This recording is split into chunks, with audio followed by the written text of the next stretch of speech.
Jane Velez-Mitchell for Unchained TV with an extraordinary panel. We are covering the trial of Wayne Hsiung and Paul Picklesimer, two men who face more than a decade in prison for rescuing two piglets from a factory farm in Utah. We're going to talk to all of our experts, including famed attorney Lisa Bloom, Marina Bolotnikova, who is writing for The Intercept about this case, Gwenna Hunter, who is the founder of Vegans for Black Lives Matter, as well as Donny Moss, founder of TheirTurn.net. But first, let's go to Cassie King, who is live on the ground in Utah outside the courthouse. Cassie, you're the lead communications director for DXE. Both of these defendants are one of the founders of DXE, another is a prominent DXE member.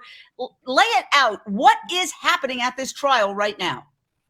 Thank you so much, Jane, for covering the trial. Like you said, I'm here in St. George, Utah, in southern Utah, and I'm right outside the courthouse where the defendants just went on a short lunch break where they have only 30 minutes to eat, so that's why they are not here with me. But what I can tell you is that jury selection just wrapped up after a day and a half. They finally have 9 jurors selected from a pool of over 100 jurors to begin with. And after the lunch break, those 9 jurors will be receiving jury instructions, and then we will jump into the actual trial, the opening statements, and hearing from quite a few witnesses on both sides in this case. Yesterday, we were not allowed inside the courtroom. As soon as jury selection began, the judge is trying everything he can to restrict media access, to restrict public access to this trial. That's why it's so helpful that we do have some invested journalists like Marina, who's here, and yourself covering this for more people to hear about this case. They're facing over 10 years in prison for an act of compassion that was in the interest of the public, exposing the world's largest pork producer, Smithfield Foods, owned by WH Group, although they just announced yesterday that they are selling Smithfield. Funny timing on the first day of trial. But the largest pork producer in the world, torturing animals, lying to the public about the continued use of gestation crates at their facility. This was a 2017 investigation and rescue. And 5 years later, the state of Utah continues to invest huge resources, taxpayer dollars, into prosecuting these whistleblowers and animal rescuers and trying to send them to prison for over 10 years. Now, that was a great summary. One of the most fascinating things about this trial is that the actual video of the crime is not going to be played. Marina Bolotnikova, can you tell us, as a reporter who's covered this from the very beginning for The Intercept, what's going on there? DXE, which we'll show you in a second, videotaped the entire thing. Yes, that's right. So this is a trial of 2 activists who went into a Smithfield pork factory farm in Southwest Utah in 2017. They went into a gestation crate facility and a farrowing crate facility. That's where farrowing crates is where they keep mother pigs who are nursing piglets. And removed 2 piglets that they say were sick and dying, and they have veterinary records attesting to that, and got the whole thing on tape, and have argued for their ability to show that to the jury, to show them exactly what happened and what their motive for going into this facility was. And the judge has disallowed that. That's a very, I would say that's a common thing in these animal rights trials. Footage of factory farms are, in the court's language, prejudicial to the jury, which means it's likely to horrify them and induce an emotional reaction, and likely to want to rule against Smithfield. So, Lisa Bloom, you are an attorney who has worked for Court TV and other major outlets. What do you make of the fact that usually prosecutors are thrilled when they have the actual crime to videotape and they can show that videotape to the jury, but in this case, they don't seem to want to show it to the jury? I think it's outrageous. And yes, of course it's prejudicial. So I know as a trial attorney, everything is prejudicial. Prejudicial means it makes the other side look bad. And it certainly makes these pig factory farms look bad for anybody to go inside and to see what is there. That's why very brave activists like Wayne and Paul do what they do at great risk to themselves, because they get these incredible videos that the world sees, and it causes a lot of people to go vegan, like me. And why shouldn't the finder of fact in this case get to see the video? Give them all of the evidence. Why are we shielding something? Well, it's obvious, because it makes Smithfield look bad for reality to be exposed. And that's very, very unfortunate. I think it shows a real bias against Wayne and Paul. Wow. So not only that, but there's an anonymous jury, which I've been told by lawyers, and we've got a lawyer here, is usually reserved for like organized crime and terrorist organizations. So Gwenna Hunter, founder of Vegans for Black Lives Matter, what do you make of how this is all like the setup? I mean, the words there in the trial, the opening statements that are going to happen in a little while are obviously powerful, but if the jury is an anonymous jury, does that telegraph to them that, wow, these defendants are dangerous? Yeah, and I think one of the words that keep coming up for me is emotion. The fact that they're doing all these blocks and all these type of moves, I feel like deep down, they know that this is wrong. Obviously, we all know right from wrong, regardless of what our financial motives are for this planet. But I believe they're trying to block empathy. They're trying to block people from feeling compassion, from changing how they feel about this entire movement. And like Lisa said, people can end up going vegan behind this and this shifting the entire paradigm, which is what DXC does. They do this work to help shift the entire paradigm and to shift the way people see animals, the way people see food, the way people view violence towards animals, just the way this whole system is viewed. And they've seen the power. I was listening this morning to a podcast with Wayne and Priya. And one of the things, I don't know if you're going to get to this later, but I'm going to do a spoiler alert and talk about it for a quick second. One of the things that I thought was so incredibly powerful, apparently when Priya was going live on her page, the prosecutor was watching, and she had called for like a meditation, and she was emotional and she was crying, and they were showing other people getting involved. And apparently the prosecution had told Wayne, allegedly, that they're not seeking jail time. And it was a result of him watching Priya. It touched his heart. So this is a very emotional and I think historical trial. Well, I got to say that it's one of the most unique trials in history. Again, videotape of the crime, alleged crime in progress, is absolutely gold for most prosecutors. So let's see what they didn't play for the jury.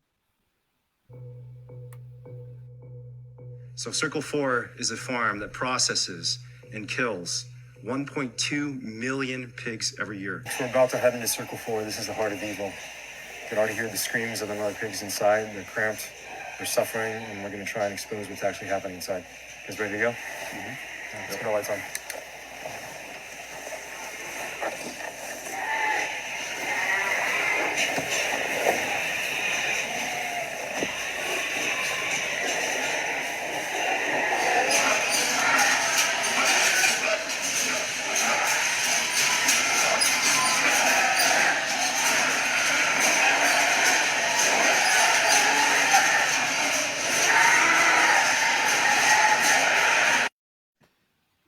That is truly horrific. So, Donny Moss, you are a renowned activist with TheirTurn.net. What say you about the fact that the jurors will not see that crucial video, which explains why Wayne and Paul Picklesimer went in the first place? I mean, it shows to the bias of the judge, who has already indicated that if the defendants have any problems with the way he's ruling, they could take it up in appeal, as though his decision on, of course it's a jury trial, though his decision has already been made up. I was fortunate enough, in a sense, to be taken by DXC into a factory farm, so that the footage that you're showing is not unfamiliar to me. They took me to see egg-laying hens in a very large factory farm in California. And what isn't captured in this horrific video is the air quality and the smell. It is so much worse than any video can even portray. And, it's just really a shame that the jurors aren't going to learn the truth about what goes on and why the defendants felt an ethical obligation to go inside to expose what's happening. And of course, if they saw dying piglets, to rescue them and take them to a veterinarian. All right. Now, Wayne Hsiung and Paul Picklesimer came out yesterday after jury selection, and they had some thoughts. They felt that the jury selection was not fair. So let's listen to this. There's a broader pattern of suppression, for one, with ag-gag laws, the ATA, activists getting prosecuted in cases like ours that are just completely absurd from any common sense perspective. No one would imagine a prosecution for $42.20. So, Lisa Bloom, we have a situation in various cities where police aren't even prosecuting anybody if they take less than $1,000, What do you make of the fact that these pigs are each worth about $50 each or less, and that this is obviously a very expensive prosecution? Right. And how ironic that they're worth about $40 each to the pig farm. Mm-hmm. But of course, to those of us in the animal rights movement, these are individuals, they are souls, they have invaluable worth, and they're worth saving. And, Wayne really said it so powerfully that there's so much suppression of the animal rights movement. Most people love animals. Most people are sickened by what goes on at factory farms. And the reason why they're not vegan, and the reason why they buy leather and all of that, which I used to do years ago before I went vegan too, is because there is so much suppression, and people think that their meat on their plates comes from happy little animals frolicking around on green hills under the sunshine on a farm, right? And what Wayne and Paul are trying to show is what a hellscape it is for these individuals, these souls, pigs who are smarter than dogs, who are smarter than a 2 or 3 year old human, right? And these horrible, miserable lives that they lead for what? To end up on our plate. So that's damaging to our health, because we know that meat is so bad for our own health, terrible for the planet, pollutes the air, the water, releases a lot of greenhouse gases. That's what they're trying to show. And to keep all of that out at the trial, it's part of, I think, our mainstream culture's see no evil, hear no evil when it comes to animals and meat. And that's why these things continue to just go on and on. So let's talk a little bit about the jury selection process. As I mentioned, Paul Picklesimer, who was also charged along with Wayne Hsiung, had some pretty intense comments about the jury selection process and what they, as the defense, were not allowed to ask the jurors who are already anonymous. Listen to this. The defense argued that because the questionnaire asks if you or someone who you know works within the animal production industry, yes or no, they were saying that'll let you know if you have a bias or not. When we know that's not the case. People get tattoos of quote-unquote bacon. Like, we need to be able to really know what people are about, what they care about, how they feel about animals in general. And these are things we're just not going to be allowed to find out. All right. So, Marina Bolotnikova with The Intercept, you have been covering this from the very beginning. Tell us about the intrigue and all the complexity surrounding every aspect of this trial to get a link to view the trial. Any of that has been extraordinarily complex. You were originally the pool reporter that was going to distribute the videos. Then they changed that and they gave it to a local news organization. And we don't really have an exact time on when we're even going to get the video of the opening statements. Yeah, where to even begin with that? I would say that from watching, I have watched a number of pretrial hearings in this case, and it is, I think it's very clear that the judge is He distrusts the animal rights activists. He's worried about what they would do if there's more transparency around the trial, or if the public were allowed in the trial. If the list of jurors' names were weren't anonymous, which would be the normal procedure. He listed reasons for making the jury anonymous that did, to me didn't make a lot of sense, and amounted to being afraid of this group of activists that has no record of breaking court rules or violence against people of any kind. And to what you were saying about media coverage, I have been more than 2 months ago, about 3 months ago, I contacted the court to try to secure permission to cover the trial, to record it. I was told in July that media would only be able to cover it via WebEx. I got permission to not only did I get permission to record and publish the whole thing, but I was told that I had to disseminate it to any other reporter who was interested in it. That's a technically challenging thing to do, but of course I was happy to learn it. And then last Thursday, abruptly, a few days before trial, and after we had made all these preparations to record the trial, that permission was entirely revoked. And this judge has sort of had a tendency to flip flop and sort of get cold feet about decisions he has made at the last minute, like he did last week, because he again seems afraid of the media attention, and what's going to happen with open media access.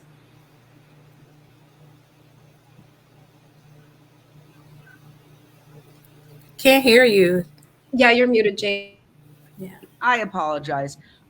Let's take a look at the trial judge. We do have a photo, I believe, of him here. But before we do that, I want to go to what the New York Times wrote about this case.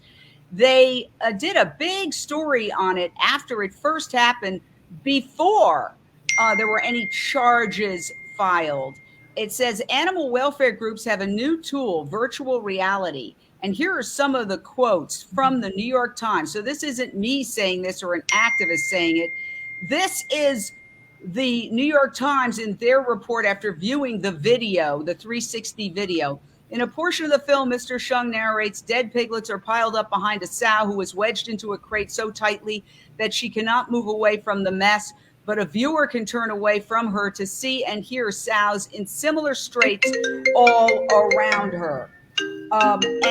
So now, if you look at the next page, Milford Farms, the actual pig operations responded.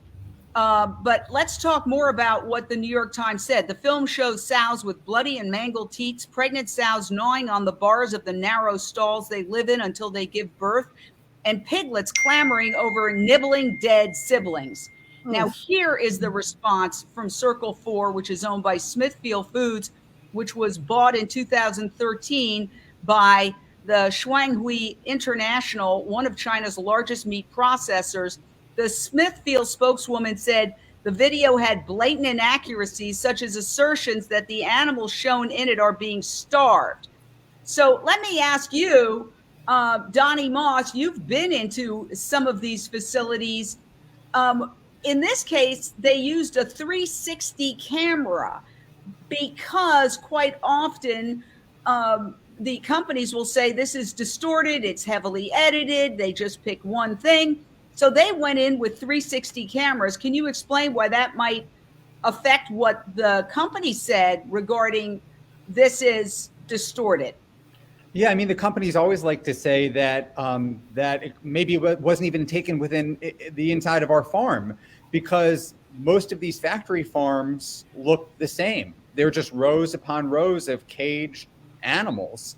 And so by using this 360 VR technology, they can provide some more context and prove that it is in fact inside of the factory farm where it took place. With regard to the animals starving, I mean, we know that animals starve to death in these factory farms, and not only because we've seen it in the footage, but I've seen it myself in person. When you have all of these animals stacked together in crates on top of each other or next to each other, there's nobody who's walking around to check on the welfare of each animal. Animals get caught in the cages, their heads get caught, their legs get caught, and they starve to death. It happens routinely. It's part of the cost of doing business. These are to the owners of these factory farms. These are inanimate objects who are disposable, and so they lose some of them. And that's the small cost of doing business for them. So let me say this. Somebody commented, and I think it's probably the best comment of the day. Thank you for covering this. Why isn't CNN, ABC News, CBS, CBS News, NBC News, Washington Post, and other news outlets covering this? Lisa Bloom, you've graciously agreed to join us. You have been on many, many national cable shows. You will often appear on national cable shows. What do you say to this question? Well, they probably don't want to offend their advertisers, some of which are, big meat, big dairy industry. And Jane, as you often say, when you founded your own network, Jane Unchained, there is a media blackout on animal rights stories. At the same time that the vegan diet is catching on and more people are going completely vegan or going partially vegan, and vegan meats and cheese are skyrocketing, right, taking off, and people are really becoming aware of these issues and changing their own lifestyles as a result. There is still this massive blackout on these stories. And when they do cover these stories, they do it in a very patronizing way, as these animal activists, like we're all just a bunch of kooks and crazy, when in fact it's just very mainstream to love animals and to want to help them. And I just want to say one more quick thing about that quote from the New York Times that you just showed, Jane, because it was so heartbreaking to me, about the sows, the mother pigs, who are confined in a crate so small they can't turn around with their dead piglets. And I'm a mother. I mean, any of us who is a parent can only imagine being confined in a tiny little space with your baby who died, and the filth and the horror of that. I mean, these are sentient beings. These are animals that are sensitive and sweet. There's lots of videos online about people who have pet pigs, and they're very much like dogs. They're very sensitive, compassionate, sweet creatures. And it's just so intensely cruel what Smithfield did. And to even allow the dead piglets to be there with the mothers and not even remove them, it's just intensely cruel. So, wow. Let me put a point on that by sharing a video of those pigs that was shot by DXC while he was in there. This is footage that the jury will not see. So you can see most of these crates are intact, but some of them have literally been busted open because these poor mother pigs are so desperate to escape, they smash their faces up against these steel bars until there's a hole that's broken open, and they had to jury rig this crate door shut with tape. And you can see she's falling on the side of her face. She's got a nasty cut. All right. What do you have to say about that, Gwenna? I mean, wow. Yeah, that, if the jury saw that, game over. And that's what they're trying to prevent, because, I used to go to pig vigils, and so many people would come, and I brought a few people before that were not vegan, and it was a transformational experience for them because they got to look into the eyes of these animals, and they saw that there's a soul behind the body. They saw that there's an emotional energy and intelligence. They saw that the pigs were desperate and that they were aware of their surroundings and that something just wasn't right. So showing something like this could change the whole case. And you had sent me an article, I think by Intercept, and I think this is quoted by DXC member Matt Johnson. He said, "A crime so heinous, a jury cannot possibly be permitted to see it, for fear it will cause them to decide it's not a crime at all." And I think that sentence right there describes why all these different maneuvers are taking place. Wow, that's powerful. Marina, Bolotnikova with The Intercept. You've been monitoring this trial. I understand that we've got some breaking news.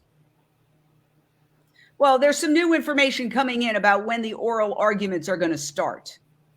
Are they starting now? The jury selection wrapped up earlier this morning. The opening arguments are expected to begin soon. I'm told that they're starting at 1 Mountain Time. The other thing that I thought was worth mentioning in this conversation is that gestation crates are such a big part of what happened in this rescue, and just to contextualize them more for listeners, gestation crates are a standard practice in the pork industry of keeping female pigs kept for breeding in a cage that's not much bigger than their bodies. It is, it's as it would be like keeping a human in a coffin for their entire life. So these female pigs are kept in these tiny crates where it's too small for them to turn around for most of their lives. They're artificially impregnated over and over again and give birth to a few litters of piglets, and then when they're not productive anymore at that, they are slaughtered. And so gestation crates are one of the most controversial practices in all of factory farming. They have been banned. California has banned the sale of meat raised using gestation crates from anywhere in the country. So they have banned, pork raised in Iowa or Minnesota and North Carolina. Those are some of the biggest pork producing states for sale in California.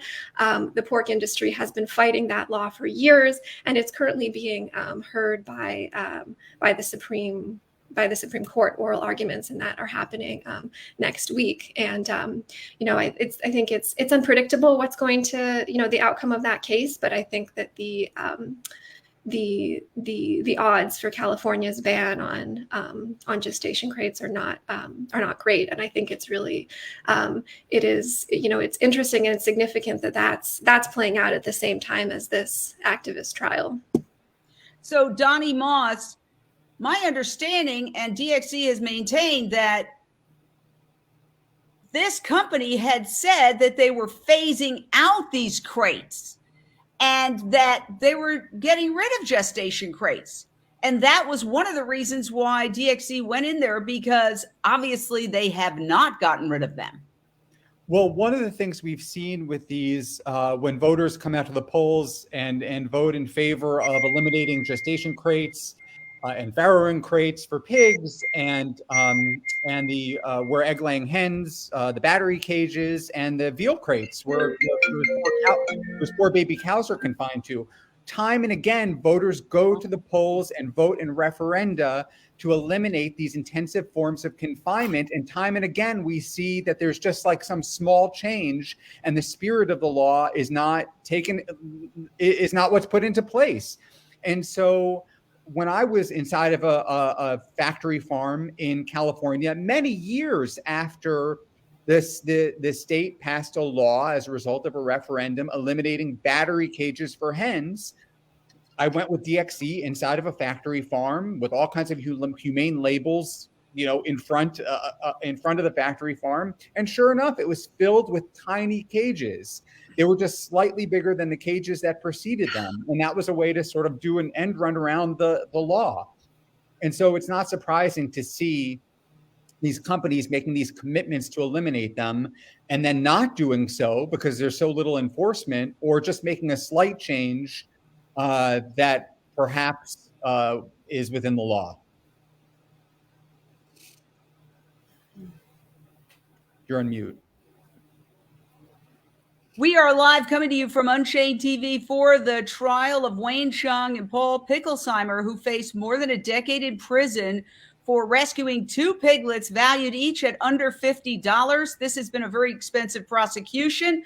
Also, after they went into this factory farm in Utah and took out those two piglets and videotaped everything they did, the FBI was actually after them and trying to find the piglets. I mean, the FBI dealing with, look at everything that's happening in the world. They had teams of FBI agents who were actually going into sanctuaries looking for these two piglets. We have an extraordinary panel. We have Lisa Bloom, a famed attorney. She often appears on national TV, and we know each other from Court TV. We have Marina Bolotnikova, who is reporting for The Intercept, which is an award-winning publication.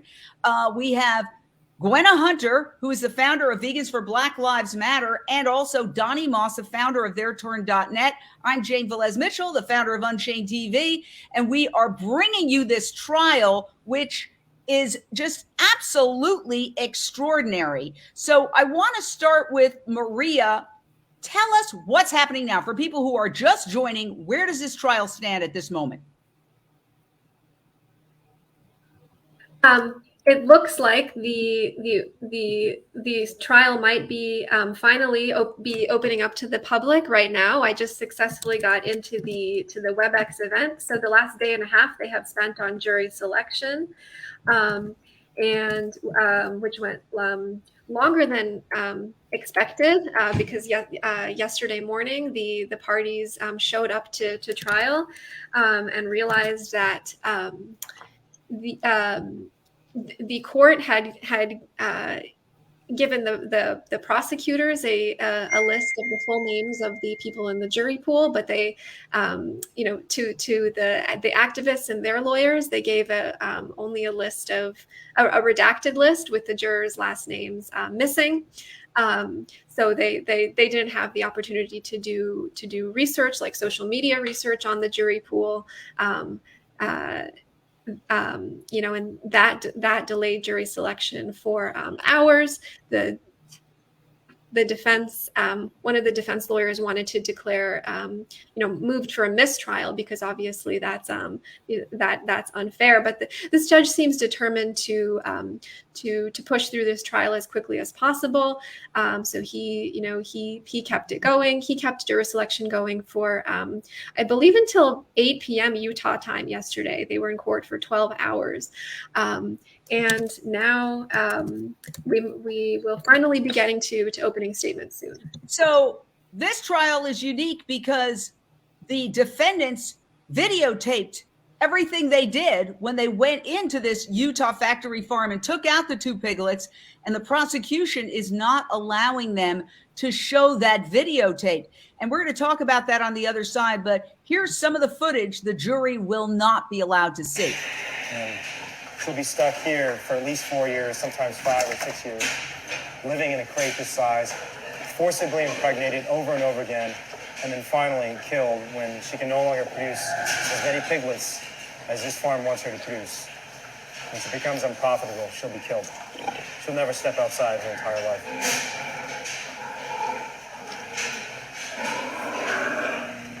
So this is a farrowing crate. This mother pig was taken from a gestation crate facility to here to give birth. She's going to be with her kids for 3 weeks, and then they're all going to be taken away from her and soon sent off to slaughter. Wow. Lisa Bloom, you've covered many gruesome crimes. This is a crime case. And the question is, what is the crime being committed? Is the crime being committed going in there and videotaping that and showing it to the world? Or is the crime being committed what is being done to these animals by the tens of thousands, indeed by the millions? Yes, Smithfield should be the one on trial for this intense cruelty. I can barely stand to look at that video, and I think any decent human would be appalled to see a mother animal with all of her little newborn babies in this horrific metal enclosure where she and they never see the light of day, as if they are not sentient beings, as if they are not individuals who want to just live a life of peace and without suffering, just like any of us. The crime is being committed by this giant ag business and the cruelty that they perpetuate. And I agree with Donny that all of these measures where some of these other companies say that they have humane practices, let's get real and just be very honest. There is no such thing as humane meat. Meat comes from suffering of sentient beings. It is wrong. That's what Wayne and Paul so bravely tried to expose. And now that they are being put on trial, it's just outrageous. And apparently the judge feels that it can't even be a fair trial. So they can't show their own evidence. They can't show how peaceful and calm and kind that they were being in there and why they were in there. We can't have that because we can't have the jury know what really happened. That's very disturbing. And I have to say that both men on trial, one's the founder, co-founder of DXE, Wayne Hsiung, and the other is a prominent member, Paul Picklesimer. And the judge, I believe, has reacted to certain things that DXE has done. For example, this happened while this trial was gearing up, and another similar event happened just in the last few hours. No. Oh my God. Oh my God. Oh, that's so funny. We were right here. Security is just like, hey, what they doing? They're not going to be like, hey! You're going to tackle them. What is she going to do? Road test her. Tackle her. Tackle her. Oh! Hit her head and everything. Oh, no.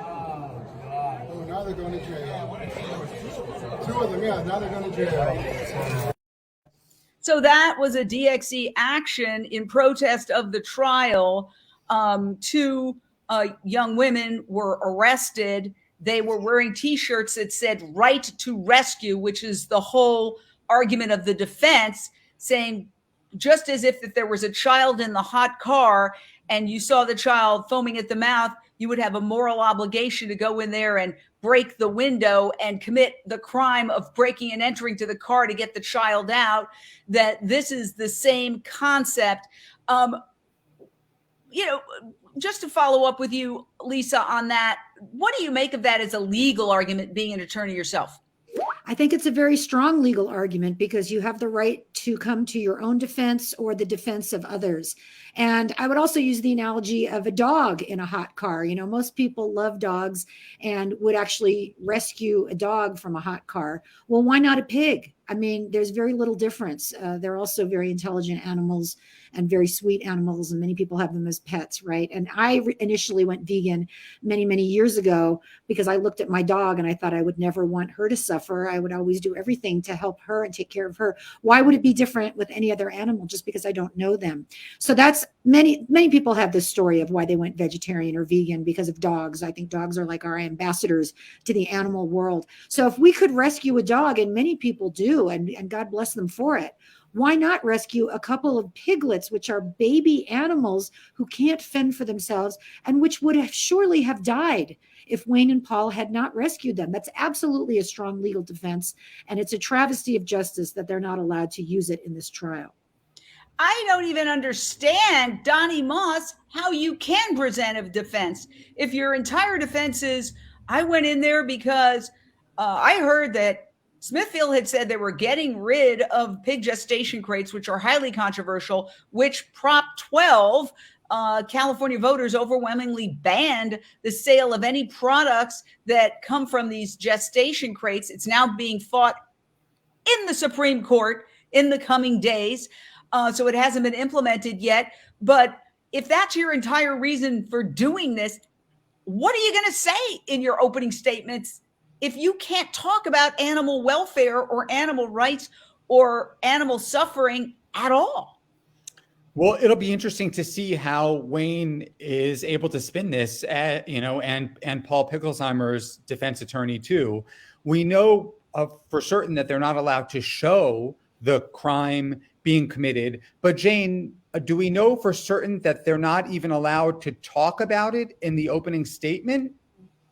Well, has it been established? I've been told that is not something that they are allowed to talk about.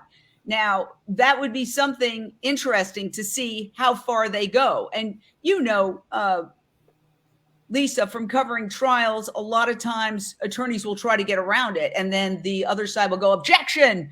And if they do it too many times, the judge says, you know, approach the bench and scolds. And if they continue to do it, there can be certain punishments, in essence. Yes. Yes. And I would say, as a trial lawyer, I'm always listening for that sound. What sound of the door being opened?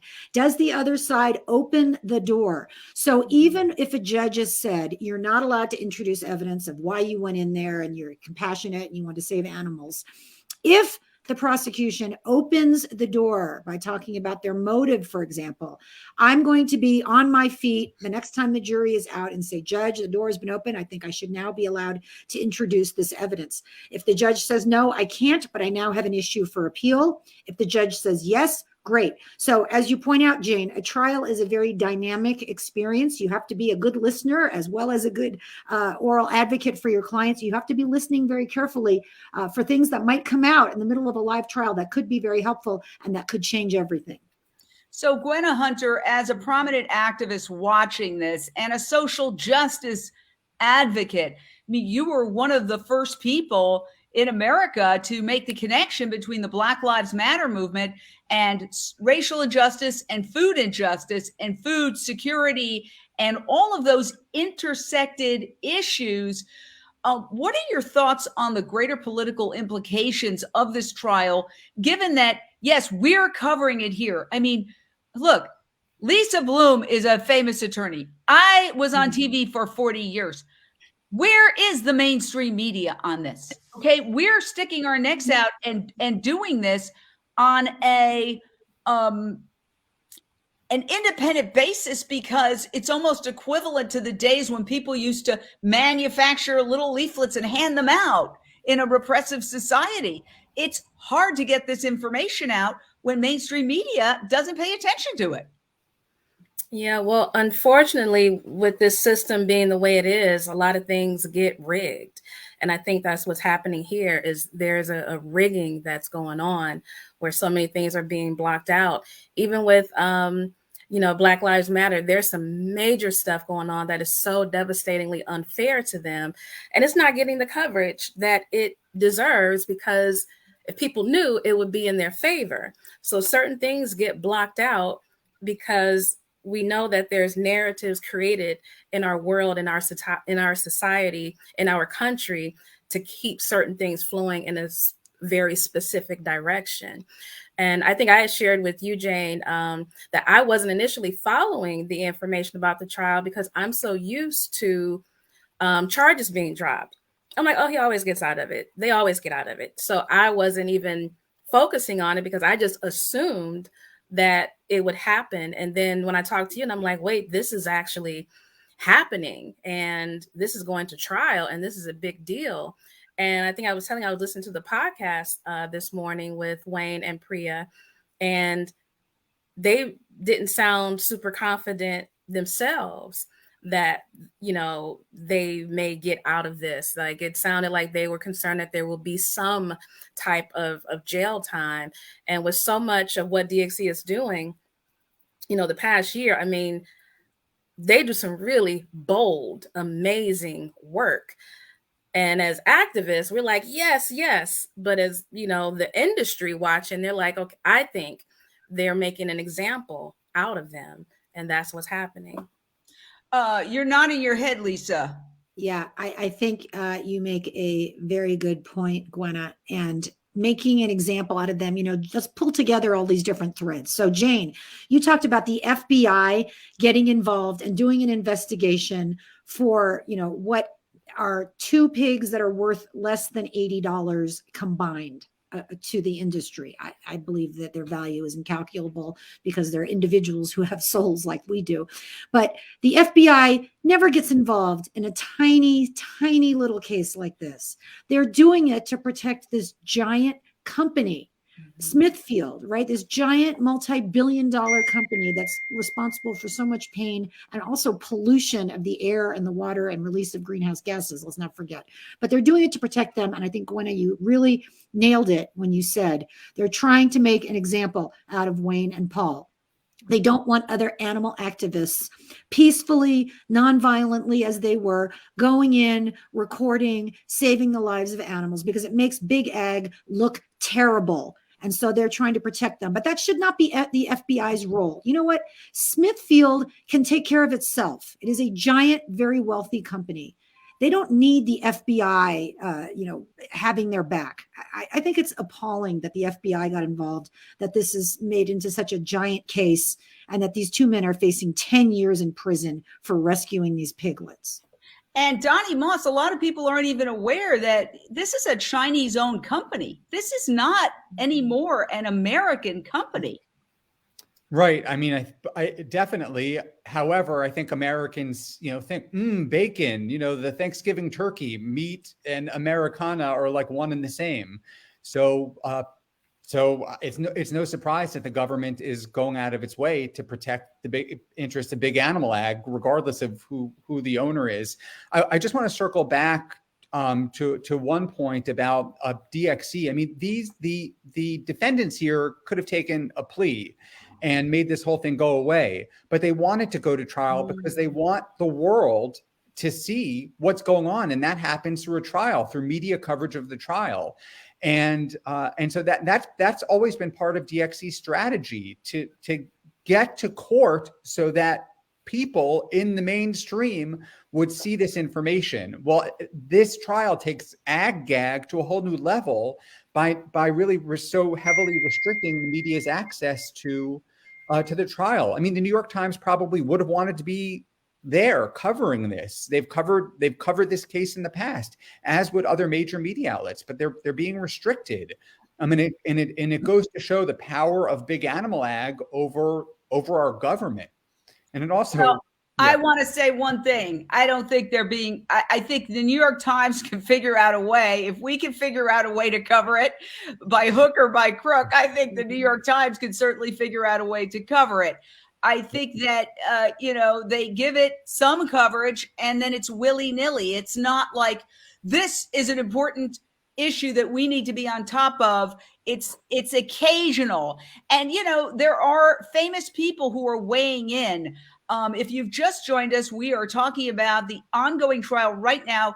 Opening statements should be starting in about 10 minutes of the trial of Wayne Hsiung and Paul Picklesimer, who went into a factory farm and rescued 2 piglets. You're looking at them right there. It was in the New York Times when it happened 5 years ago, but the coverage now does not seem to be very intense in the mainstream media. However, notables have spoken out, and I want to play this from Peter Singer.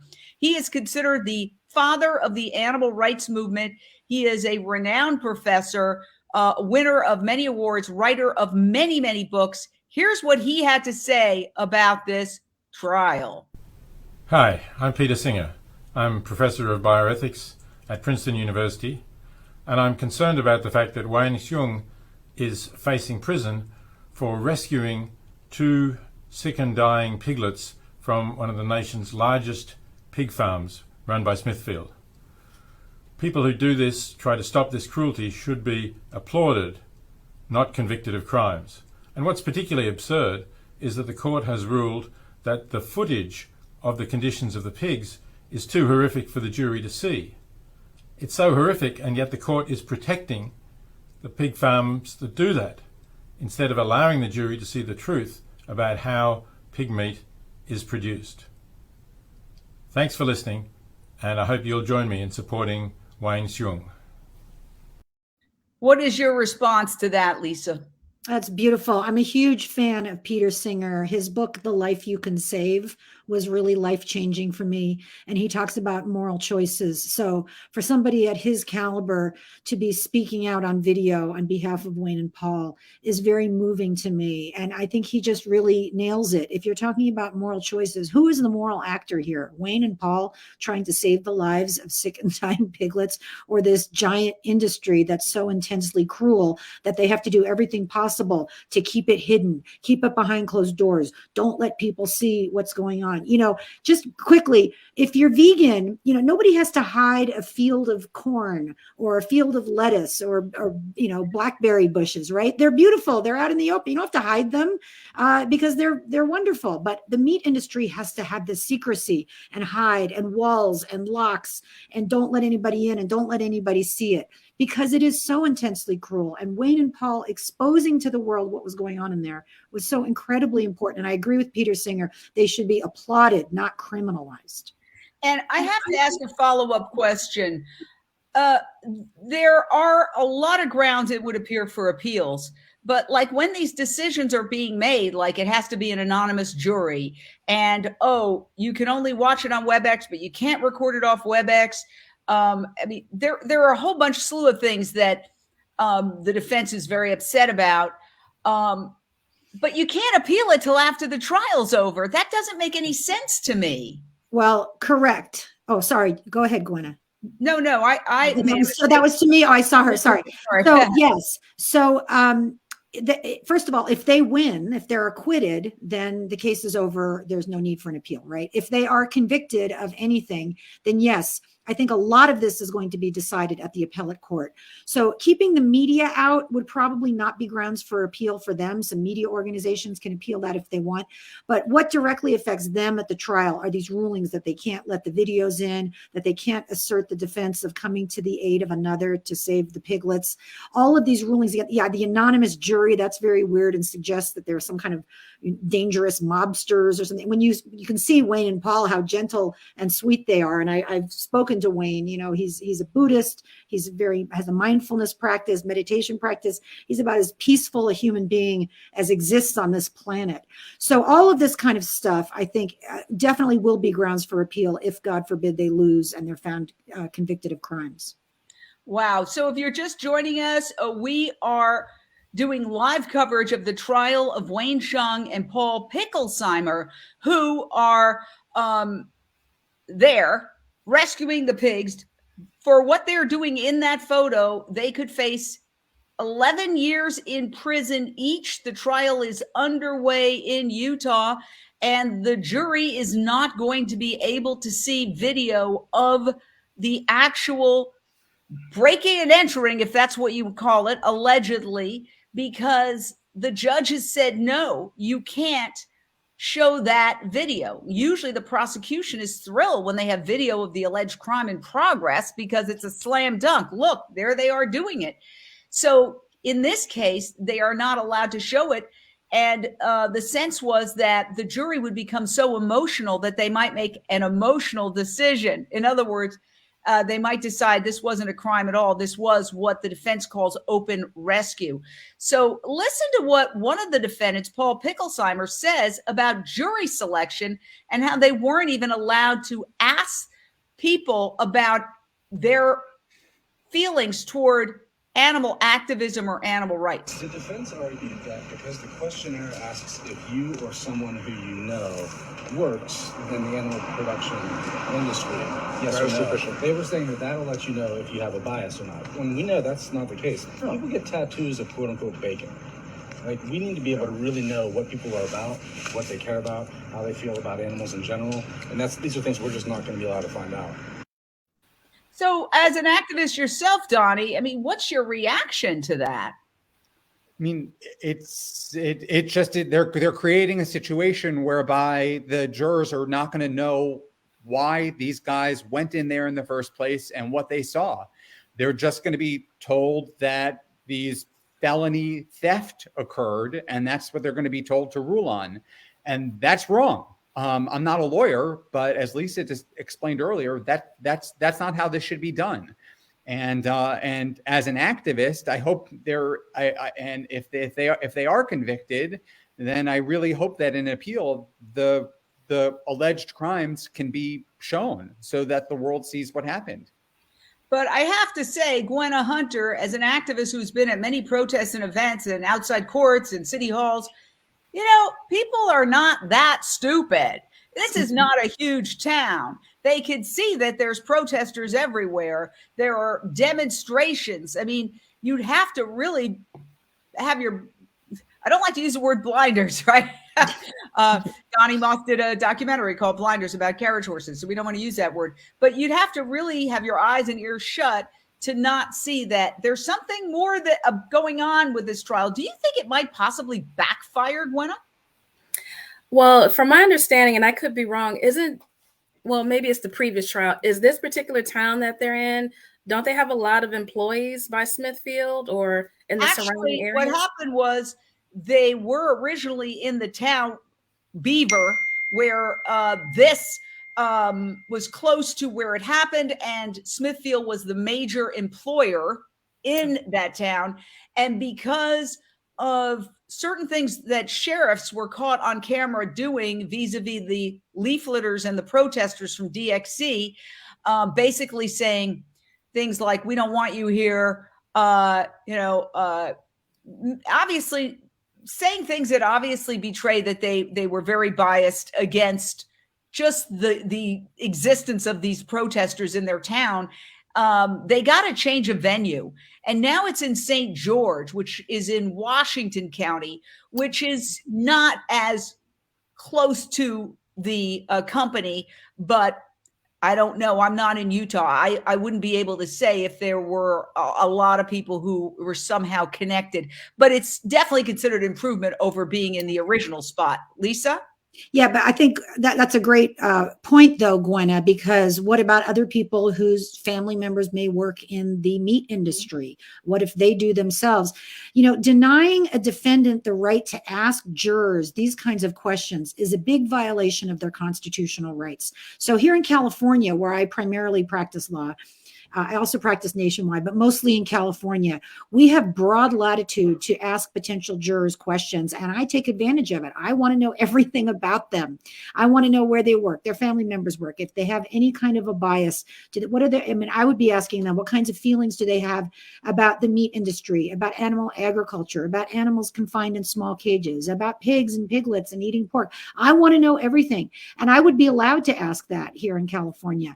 In Utah, they may have different rules, but we still have the U.S. Constitution. And so I think the restrictions on what the defense attorneys, in this case, attorneys for Wayne and Paul, were allowed to ask the potential jurors is going to be a big issue on appeal. I think it was far too restrictive so that they don't get to ask these jurors questions. And I also heard Marina, the reporter for Intercept, say that they weren't even allowed to know the last names of the potential jurors. I mean, that's outrageous. So you can't Google them. You can't look up their social media. I mean, that's just standard practice for trial lawyers like me. Like, I get all the names, all the information, immediately want to go, what if somebody had posted on Facebook, death to animal activists, go pork, go Smithfield, right? I mean, we should have the right to know that. They have the right to a fair trial. And I think so far it's really been abrogated.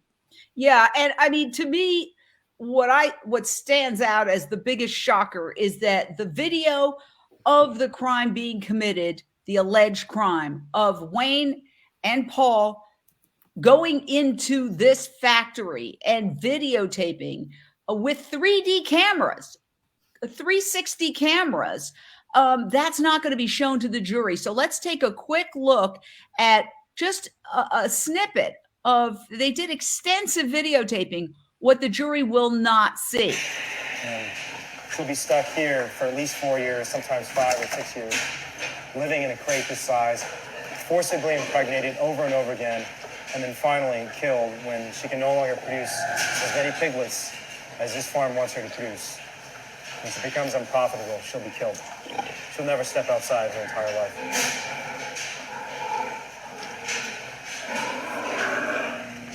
So this is a farrowing crate. This mother pig was taken from a gestation crate facility to here to give birth. She's going to be with her kids for 3 weeks, and then they're all going to be taken away from her. and soon sent off to slaughter. Wow. I mean, that's emotional. And Donny, they would make an emotional decision. I don't know if anybody could look at that without being sad. And by the way, I want to say that that is not the most gruesome. I've looked at some of the footage and I just chose not to show the most gruesome because it's blood and it's feces and I think it would chase everybody away or a lot of people away. But so they're not supposed to make an emotional decision. Right. Yeah. I mean, and also I would just add to that, Jane, so many of the pigs have open wounds, and just imagine the agony that they're experiencing. And what I mentioned earlier is that what you can't see in video is the putrid, is the smell. The air is so dense and the smell is so oppressive that when I was inside of a factory farm with DXE, that was more overwhelming to me than the sight of the horrors that were unfolding in front of me.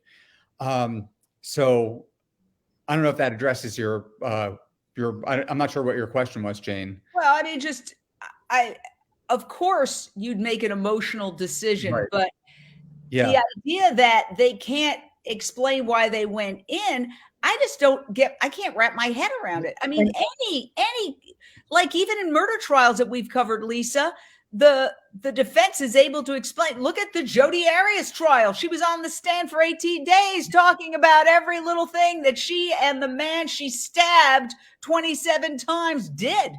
Yes. And why she felt the need to do this and why she felt the need to do that. And we all listened to it. And it was admitted into evidence. And she was still convicted. But the point is that, is there even a defense if you can't explain why you did something? So you remember the old movie, You Can't Handle the Truth?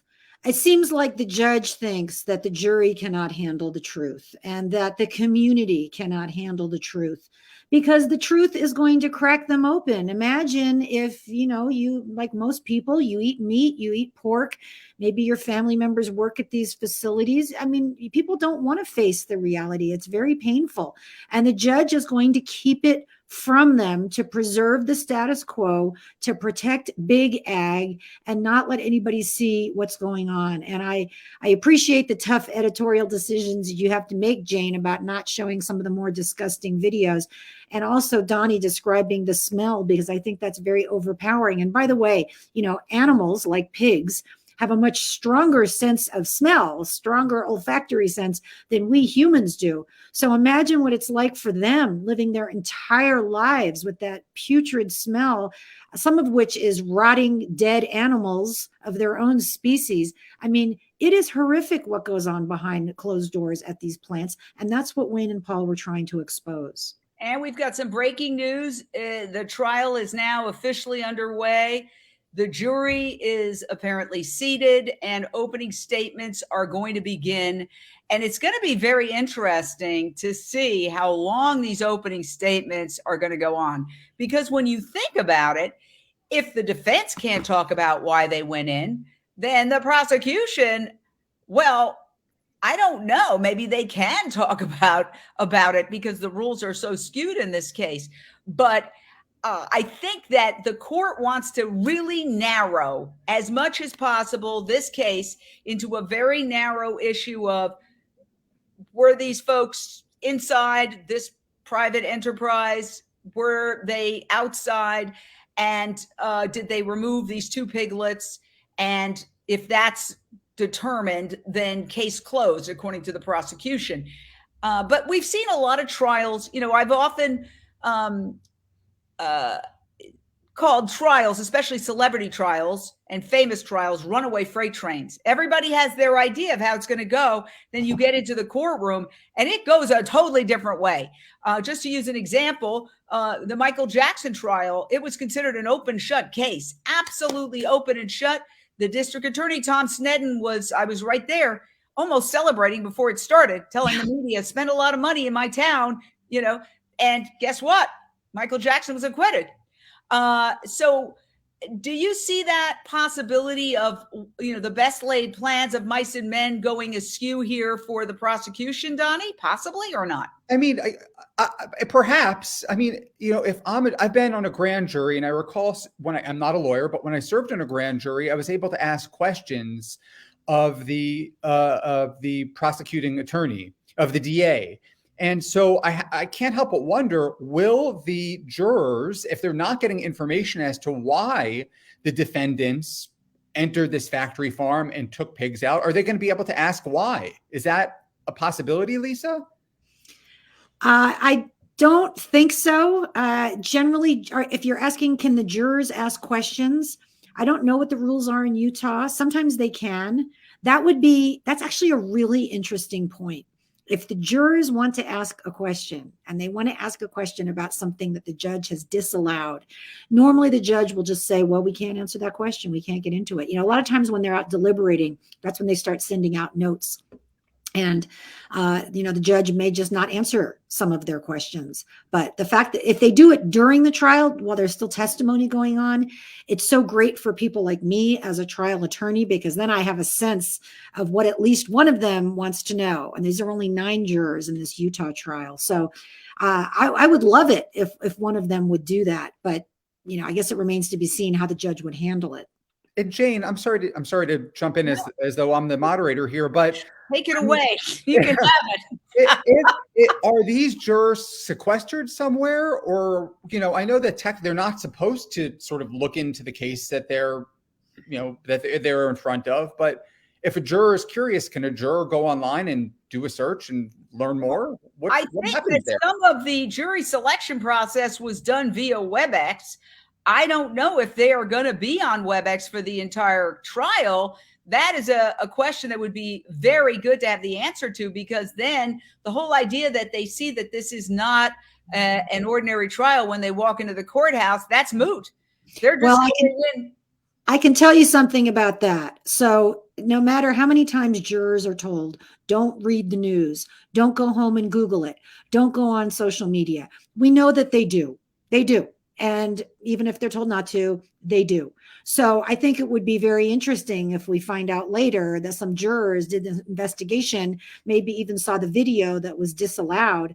I mean, I don't know if I think, Jane, are there protests out in front of this courthouse? Are there activists with signs or even showing videos out in front of the courthouse? Yes. Well, last night after jury selection, Wayne came out with Paul Picklesimer, the 2 defendants, and they spoke to a cluster of media.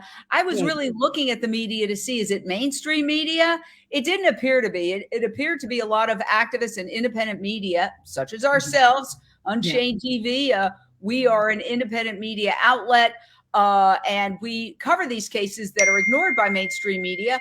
Because guess what? We don't put commercials up. So we're not beholden to the meat, dairy, and pharmaceutical industry.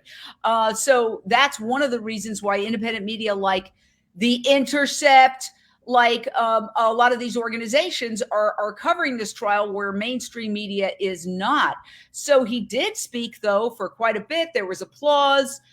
They both spoke. In fact, we have a little clip of what Wayne said last night, and we can play that for you right now, and you can get a sense of what it was like outside the court last night. And let me look at it right here. There's a broader pattern of suppression, for one, with ag-gag laws, the ATA, activists getting prosecuted in cases like ours that are just completely absurd from any common sense perspective. No one would imagine a prosecution for $42.20. So there he is again. Lisa, isn't there something where if the price is below a certain amount, it can't be a felony? Yes. And I think what the state of Utah is charging them with is breaking and entering as well as stealing the animals. So they've enlarged it to become a felony, but it's still, of course, ridiculous. Yeah, so people are asking questions. The case is now live on WebEx. Yes.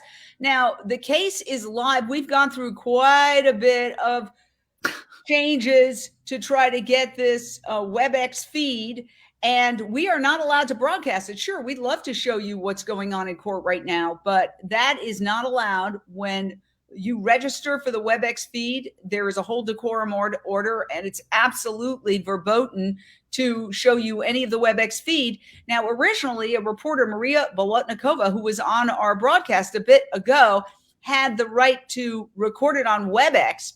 And her idea was she was going to turn it around on WebEx and record it and put it up on Twitter and here, there, and everywhere. And the court then at the last minute said, no, your access is denied, and we're going to give it to the St. George News. Now, at that point, the St. George News is going to have a camera. They have a camera purportedly in court right now. So I've been writing to the St. George News, when are we going to get the video? And actually the reporter, after a couple of days, was quite nice. Maybe they had to assign a reporter. He said, yes, I have the video. Here's the WeTransfer download. When the video comes in, I will give it to you. And I said, but how soon? He said, well, you know, I've also got to do my own story, so I'll do the best I can. So we have no idea, and nothing against him personally, but we have no idea when we will see that footage. It could come in at midnight tonight. Or please watch our continuing coverage, because we're going to be here live tomorrow. And we are also live on UnchainedTV.com. And so we are simulcasting this all sorts of places. And we will hopefully have that video and be able to play it tomorrow. That would be the whole idea. And then we can all comment on that. But, you know, this is a high-tech age. It would be very easy for, if let's say I had the WebEx, which I do have the WebEx link, it would be very easy for me to record it and turn it around and show it to everybody. So that's not happening. But the trial is underway right now as we speak. We're so honored to have Lisa Bloom, who's a very busy lady and who's taking the time to talk to us today. She runs a major law firm here in Los Angeles and is quite often on major television shows. And we both worked on Court TV together. In fact, I often filled in for Lisa when she went on vacation. And my dear friend Donny Moss, who is in New York City, who runs TheirTurn.net, an independent journalistic enterprise to bring the stories that don't get reported by mainstream media. And people are saying they're angry and asking, isn't that censorship? Well, you know, the truth is, though, Donny, I'm sure you know this, the courts have a lot of discretion. Like, we can complain about this, but for example, let's go back to the Michael Jackson trial. That was not streamed live to the world. You know, people think in the wake of the O.J. Simpson trial, which was streamed live, and certain other trials like the Jodi Arias trial, that, oh, every trial streamed, and it's just not the case, Donny. Yeah, by virtue of giving access to this one local media access, maybe they're fulfilling whatever obligation they have to make the trial public. And I would just bounce this over to Lisa. Does it vary by state, or is there a federal law regarding media access into courtrooms? So good question. And the answer is yes, it does vary by state. So some states like Florida have sunshine laws, cameras automatically get in. Other states, it's case by case, like California. There were cameras in for the O.J. Simpson case, but not for the Michael Jackson case, as Jane points out. And, you know, I think Utah is one of those case by case states. But this is ridiculous, Jane, as you point out. I don't think they should be able to favor one media outlet after another. I'm glad that we have at least a camera in there, and the St. George Press, gets access to it. But come on, it should be the equivalent of a pool camera, which is what we used to have at Court TV. Some responsible media outlet is responsible for setting up the camera, keeping it still, not being disruptive. And all the studies are, by the way, that cameras in the courtroom are have no effect on a trial. That people, in first glance, they look at the cameras and then they completely forget about it and they just try the case like they always did. But what's important about this case is the defendants are usually the ones who object to cameras. You're on trial for some horrific thing. You may not want that broadcast to the world. And the defendants are the ones who have the right to a fair trial. So the defendants are usually the ones who object. And I believe that was the case for Michael Jackson, for example. Here, Wayne and Paul, the defendants, want cameras in. So this should be a no-brainer. And you're right that in this day and age with technology, it should just be streamed out. Whoever wants to watch it can watch it. We say sunlight is the best disinfectant. People have a lot of concerns about our criminal justice system. I myself have many concerns about it because we have a lot of problems. Well, here is a chance for people to see the inner workings of the system that, by the way, our tax dollars pay for. The judiciary is a branch of the government. It should be transparent, just like the legislative and executive branches should be transparent. We should get cameras in. It should be streamed. That's the beginning and the end of it. And by the way, I want to say one other thing for people who are watching. What you can do right now is post on your social media about this case in support of Wayne and Paul and say why, and whatever your thoughts are. Draw attention to this. Use your voice. You'd be surprised what an impact your social media posts have on people who know you and who are connected with you. It has a big impact. So please use your platform to raise consciousness about this important case. Yes. And Tom Vincel, who says he's in Facebook jail, wants to know, could a mistrial be declared because they're not allowed to show videos or state their case? Lisa. Yes. Well, no, probably not going to be a mistrial because that would require the same judge who made these rulings, barring them from introducing this important evidence, to then reverse himself and say, oh, actually, I was wrong. I made a big mistake. And now there's a mistrial. I mean, that's just not going to happen. It's just, human beings don't do that. But I think what you mean is, could the holding, if Wayne and Paul are convicted, could it be reversed on appeal because of that? And I think the answer there is yes, it very well could be. And we've got a very lengthy statement here. Sorry to block your face. Let me put you on a different angle there. Okay, here we go. Comments from a kinder world. Kinder world. How corrupt is the legal system in the U.S. when it comes to the meat industry? Not only has the judge ruled against showing, hearing, or even talking about any footage taken by the defendants, too, he also ruled to have an anonymous jury, which could lead jury members to think the defendants are dangerous. 3, at the last minute, the judge removed live streaming and documentation right of a journalist who had previously been given permission. Yes, and absolutely, you are right about all 3 points, because actually Marina Bolotnikova, who has been a guest earlier today, she went into court. She's actually watching on WebEx on another computer, but she went into the courtroom virtually via WebEx.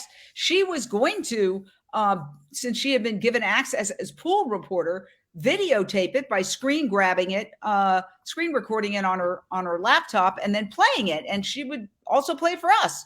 So I was also denied. I applied a while ago, and I was told your request for cameras in the courtroom has been denied because Marina is the one who applied first. So go to her for video. So after we went to her for video, all of a sudden she was denied. And one of the things that was said in the email was that there were so many requests for video that we decided to change. Well, guess who was the only person who requested, according to Marina? Moi. I was the only person who requested. But, even if there were a lot of requests, that just shows how important and newsworthy the case is. And again, just have a camera in there, just live stream it, and then everybody can use it for however they want on their own platforms or their own shows. I mean, that's ridiculous. And again, it's really inappropriate for a court to favor one media outlet over another. And Jane, I think everybody knows you, but you are a very well-respected, experienced journalist and media person. Yeah, keep going. Yes, day after day, week after week. No, but you really are, Jane. You hosted your own show on HLN for 6 years. You were on Court TV for many, many years, and many other shows. You are very well-respected. And if they won't let you get the feed and to be able to comment on it, to me, this just goes back to, what do they have to hide? Why does there have to be so much secrecy? Why do they have to keep out the video and the important evidence? Why don't they want us to see what's going on? And that's because what's going on in that courtroom is shameful. Let's just be honest about it. Wayne and Paul are not allowed to present an adequate and fair defense. They were not allowed to question the jury appropriately. What is everyone so afraid of? Why can't we get the truth? A trial is supposed to be the search for truth. And it seems like in this case, there's only one truth that they're interested in, and that's the truth, quote unquote, for Smithfield. Well, here's what they might be afraid of people seeing. This is some of the video, not the worst of it, but some of the video that shows pig gestation crates, which the voters of California in Prop 12 have voted to ban. And yet that's also being fought by the pork industry in the Supreme Court. It's going to be heard any day now, actually, in the Supreme Court, with the pork industry trying to overturn Prop 12, the will of voters in California, because California, if it were its own country, would be the 5th largest economy in the world. So if it gets banned here in California, it basically has ripple effects across the world. But these are the controversial pig gestation crates that are at the heart of this. So you can see most of these crates are intact, but some of them have literally been busted open because these poor mother pigs are so desperate to escape, they smash their faces up against these steel bars until there's a hole that's broken open, and they had to jury rig this crate door shut with tape. And you can see she's falling on the side of her face. She's got a nasty cut. Oh boy. And I just took little snippets. I'll be honest with you, just looking at that footage to grab the snippets and upload it, it's so depressing. It really brings you down. Like, who would design something like that to keep pigs in crates the size of their bodies, Donny, unable to turn around or even scratch themselves? And they go mad. They just go mad, and they bite on the bars, and they break their teeth, and they hurt their faces just trying to get out. Like, it's kind of sad, but the administration sided with the pork producers against the will of the people of California in the Supreme Court case. The government is siding with the pork industry. The gestation crates are truly medieval torture devices. And on this farm alone, there are 35,000 of them. That's how many pigs, sows are in these crates at any given time. This particular farm, if you can call it that, factory farm, has 300 industrial sheds and how many? And 100 manure lagoons. I had to look down at my notes to refresh my memory. 100 manure lagoons. Those are massive cesspools filled with their waste, which contaminate, as Lisa referenced earlier. We haven't really touched on this. All of the water table, the air in the neighboring towns, which are invariably lower income areas. And so these guys, Paul and Wayne and the others who are no longer part of the case because they took a plea deal, I mean, they were doing extraordinarily important public service by going in there and exposing not only what happens to the animals, but also what these farms do to the environment and to the local communities around them. Yes. You were going to say something, Lisa. I just say something about that too. You're so right, Donny. And these disgusting, horrific pig manure lagoons, the 100 of them just at this facility, as Donny's pointing out, are also major contributors to climate change because they release a lot of methane gas, which is a very harmful greenhouse gas, far worse than CO2, which is what everybody wants to talk about. The animal ag industry is a major contributor to climate change. So, we're all experiencing extreme weather now, extreme heat waves and the horrible hurricanes and floods and fires in the Southwest, much of it attributable to animal agriculture.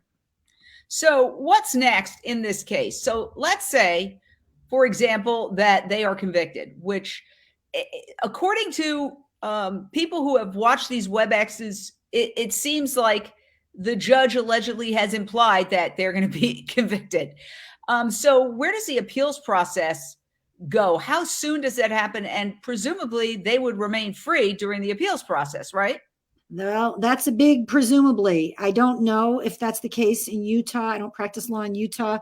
They may not. They may become incarcerated immediately if they are convicted. And we are saying that they're facing 10 years in prison, and that's true. Normally, for a first offense, somebody would not get that kind of a sentence, even if they are convicted. But the way that the judge seems to have a real bias against them, anything can happen. And so they could go to prison. Appeals, in terms of how long it can take a year or two. It can take a long time. It's, you know, the legal system, one of the great crimes of our legal system is how slowly it moves. I have to tell my clients and all my civil rights cases that I do, you know, if you want to file this case, it could be 3 or 4 years until we get to trial. So in the criminal system, this has gone to trial a little bit faster, although it's like this happened in 2017, right, Jane? So here we are, 2022. It's taken 5 years for this to go to trial. And by the way, imagine the stress of this hanging over you if you are Wayne or Paul. And imagine the courage it takes not to take a plea bargain, get a slap on the wrist, some minor crime, pay a fine, but to say, no, you know what? I'm going to go to trial, because these are men of great character and honor who want this story to be told, who insist that they did not do anything wrong. In fact, they did something that was very important and worthy. And that's why they're going to trial. I mean, going to trial, whether you're a criminal defendant or even in a civil case, a plaintiff or defendant, it is one of the most stressful things a human being can go through. And that's what they're going through. And if they're incarcerated, they're going to have to, you know, become incarcerated for some period of time until the appeal's heard. And if they lose the appeal, they're going to have to stay in there until their sentence is served. I mean, it's just outrageous. And by the way, people of Utah, is this what you want your tax dollars going to? I mean, is this, you want these people to be prosecuted? You want them to be incarcerated? Think of the huge costs of everybody in that courtroom. It's about $50,000 a year to incarcerate an inmate. That's where you want your tax dollars going? I mean, think about it from that angle. Lisa, can I just ask a quick question just about the process here? Because let's just say hypothetically that they're convicted. Does sentencing happen at a later date? Yes. And if so, then could they be granted an appeal before the sentence, which would then? No. Okay. No, appeals take a long time. So sentencing often happens later, although in this case, the judge could impose the sentence right away. The judge could be ready to go with that. But the appeal, you file a notice of appeal, you know, within 30 days. They can ask for a new trial after the trial's over. It's kind of pro forma. It's very rarely granted because, again, you're making the request to the same judge who now you're alleging made all these mistakes. So it's very unlikely that you're going to get a new trial, but that comes. And then you have to file your briefs on appeal. You have to certify the record for appeal. It's a big job. It's a big project doing an appeal. And then the other side gets time to respond, and then you get time to respond. And then there's an oral argument date that gets set. So I would say 1 to 2 years for the appeal. And you know, what's interesting is that because there is a suppression of this information, again, this is a very significant trial.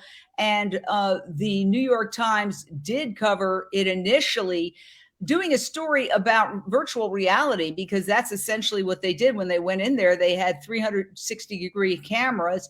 And the New York Times did say that there were dead piglets piled up behind a sow who was wedged into a crate so tightly that she could not move away from the mess. And also said that showed sows with bloody and mangled teats, pregnant sows gnawing on the bars of the narrow stalls, and piglets clambering over and nibbling dead siblings. Okay. Now, I do want to say that Circle 4 responded, owned by Smithfield Foods, which was brought in 2013 by Shanghai International, one of China's largest meat processors. The Smithfield spokeswoman said the video had blatant inaccuracies, such as its assertions that the animals shown in it are being starved. But, you know, if there's little piglets eating their siblings, I don't know. What does that say? Because Donny, video doesn't lie. Yeah, well, that's an interesting point there. I mean, that's really the heart of this case, is that, you know, where's the videotape? Right. Video doesn't lie. You know, these companies always say, we don't do anything wrong. We treat the animals so humanely. Then why is it that every single time brave animal activists like Donny or Wayne or Paul, every time they go in there, they can very quickly and easily get footage of cruelty to these animals? Because it's not economically feasible for companies like Smithfield to have veterinarians come in and take care of sick animals. They just let them suffer and die because that's free, right? Having the vets come in is expensive. Having humane conditions is expensive. And they just want to make money. These animals mean nothing to them. They don't care. They just want to be economically profitable. So, of course, what the animal activists are saying is true. And if anybody has any doubt, there's video to back it up. Well, so you're saying that essentially if they're convicted, they could put Wayne and Paul in prison, in jail, pending an appeal. That's after, correct. After sentencing. I'm sorry to say, yes. Yeah. What impact might this have on the movement, Donny? You're with TheirTurn.net. You do so much activism. We know that in past cases where there were long prison terms given to some animal liberationists, that it did have an impact on the movement. I think it scared people a little bit. Look, of course, it is scary, and but I don't think that many animal rights activists who are willing to make big sacrifices are going to let the government scare them into not doing the important work of exposing what goes on behind closed doors. So I still think that you're going to continue to see, and also the laws vary from state to state, country to country. So there have been activists in countries all around the world, some of whom are part of DXE, who have gone into factory farms, chained themselves to the cages without masks and stayed and brought the media in with them and exposed. And I think we're going to always see that until this system, which is inherently broken, is shut down for good. Lisa Bloom has stayed with us for quite a while, an hour and a half. We want to thank you so much, Lisa, for taking the time to bring us your expertise. You are my hero. Wow. I am so honored to have you on Unchained TV. And hopefully we'll see you once or twice again before the end of this trial. Thank you so much. For sure. Thank you, Donny. Thank you for the important work that you do. And Jane, you're the best. Thank you for hustling to make this happen. This coverage is so important. So thank you. Thank you for including me. Thank you for coming on. We really appreciate it. And so I think what we're going to do, Donny, is see if we can, we've still got quite an audience going. I want to show, first of all, if you're just joining us, we are covering the trial of Wayne Hsiung. It's going on right now. The opening statements are happening as we speak in Utah. And I want to show you what Wayne had to say walking out of court last night, toward the end, not the exact conclusion of jury selection, but just some of his thoughts. There's a broader pattern of suppression, for one, with ag-gag laws, the ATA, activists getting prosecuted in cases like ours that are just completely absurd from any common sense perspective. No one would imagine a prosecution for $42.20. All right. What do you make of that? The fact that all of this is over, piglets who are worth less than $50 each, and it's been pointed out to me by numerous people that a lot of crimes now, if they don't reach a certain financial level, like shoplifting, they're not even prosecuted. Yeah, they're clearly trying to make an example out of the defendants, and they're trying to scare activists into staying away from factory farms. We all know there's a reason why these factory farms and slaughterhouses, don't have windows and are far away from public places and have big gates and barbed wire around them. They don't want, as Paul McCartney said, if these slaughterhouses had glass walls, everybody would be a vegetarian. So the government is trying to make an example out of these activists. But Jane, imagine the optics of locking up activists who rescued dying baby pigs from a hellish situation, especially at a time where you have people who committed an insurrection at the Capitol who are walking away, violent insurrection, who are walking away with, free. It's mind-blowing. And I wonder if the judges, if the government have to consider the optics of locking up people who rescued baby pigs and took them to the vet. Yes. And that the backstory here is really fascinating, that the FBI stepped in after this, what they call the defense open rescue, what the prosecution calls a crime, occurred. The FBI went to various sanctuaries and at one point cut the ear of a pig to get a DNA sample. And that became a story. And the story was kind of like embarrassing to the FBI. Wait a second, we're living in a time of I could go on and on about all the problems we face, and you're chasing pigs in sanctuaries. So that was kind of an embarrassment for the FBI. It was in national papers. And I believe that certain members of Congress even were like, what's going on here? This is ridiculous. But that is the law of unintended consequences. Do you think something like that could happen with this trial? Let's say they're convicted, and also if they're not convicted, that would be also a major embarrassment. But let's say they're convicted, and then they appeal, and they win on appeal. Yeah. And look, that's really possible. We know how powerful big animal ag is, but when the public gets wind of what's happening and what this trial is about and what these activists did, then there could be some pushback in the court of public opinion, and that could make a difference. And that's why it's so important that people who are watching this live stream go onto our social media accounts and share this live stream, share the news coverage about the trial, #RightToRescue, educate our friends and family about what's going on. And we need to continue to shine a spotlight in whatever way we can, even if we're not willing to go in and risk our freedom and our safety and our security like Paul and Wayne are, but do whatever we can as individuals to expose the truth about what's going on in these places. It's so hard to even watch the footage that you show, Jane, and you're not even showing the worst of it. But there was a famous Broadway actress called Gretchen Weiler who's passed away. But I remember she said, "We must not refuse to see with our eyes what they endure with their bodies." We have to look. We have to see what's happening. We have to get others to take their blinders off. I'm going to use the word blinders, take their blinders off and look at what's happening. Because, Jane, people like me and you and Lisa and the other guests on the show, we saw this footage, and it affected change in our lives, as it has millions. And so if people are exposed, if people have the information, then they're going to make changes too. And eventually there'll be a sea change. But right now the government is moving mountains, and animal ag is moving mountains to ensure that people don't see the truth behind the walls of these factory farms and slaughterhouses.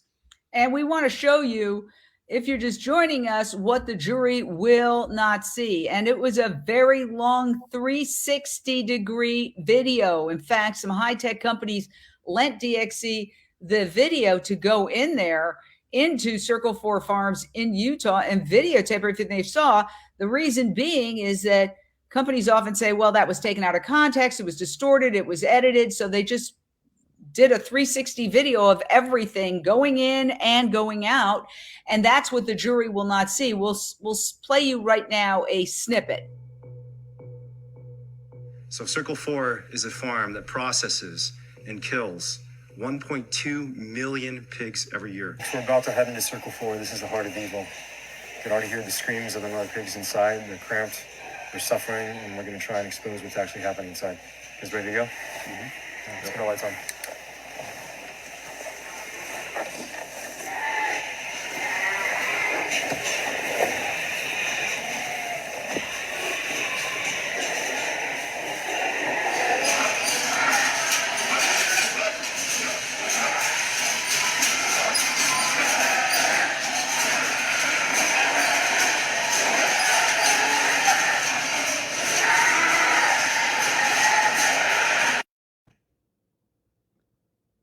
All right, that was very, very disturbing. And it's not even the most disturbing part. I mean, that is truly the sounds and the screams. You just get a taste of it. By the way, we're getting updates from Marina Bolotnikova on Twitter. She's saying the defense attorney said, quote, "What's been described to you as a barn is actually an industrial."